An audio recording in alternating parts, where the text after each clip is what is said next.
देवळाच्या त्या शांत पायरीवर तुझ्या सवे मी हात जोडून उभी होते. तुझ्या सवे मी हात जोडून उभी होते.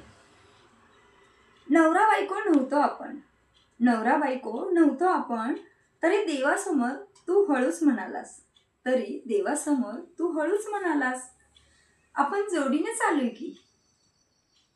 आणि माझं मन न कळत तुझं होऊन गेलं, आणि माझं मन न कळत तुझं होऊन गेलं. डोंगरावर हातात तुझा हात होता, डोंगरावर हातात तुझा हात होता. आभाळापेक्षाही मोठा विश्वास सोबत होता, आभाळापेक्षाही विश्वास तुझा मोठा सोबत होता. तू प्रेमाने मला दाखवत होतास, तू प्रेमाने मला दाखवत होतास. माझ्या आयुष्याचं चित्र तू रंगवत होतास, माझ्या आयुष्याचं चित्र तू रंगवत होतास. साहित्यात असंच जायचं, स्वतःला सिद्ध करायचं, PhDचं मनावर घे असं हक्काने सांगताना तुझ्या शब्दात मला, असं हक्काने सांगताना तुझ्या शब्दात मला माझ्या यशाचं भविष्य दिसत होतं.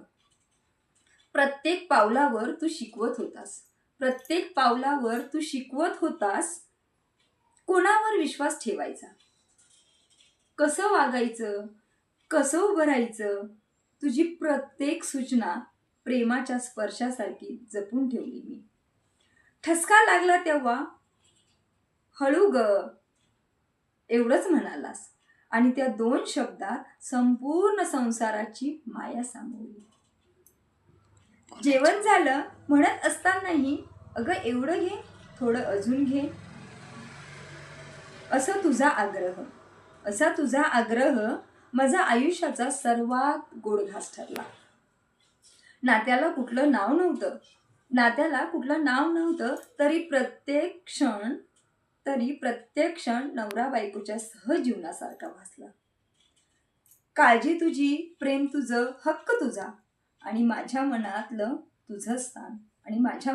तुझं स्थान शब्दांच्या पलीकडचं होतं. आजही त्या क्षणाची आठवण मनाच्या प्रत्येक कोपऱ्यात दरवळते. काही नाती जगाला सांगावी लागत नाहीत रे, ती फक्त हृदयात जगायची असतात. तू दिलेलं ते नाव नसलेलं सौख्य, माझ्या आयुष्याचं सर्वात सुंदर, सर्वात अविस्मरणीय पान बनून राहिलं.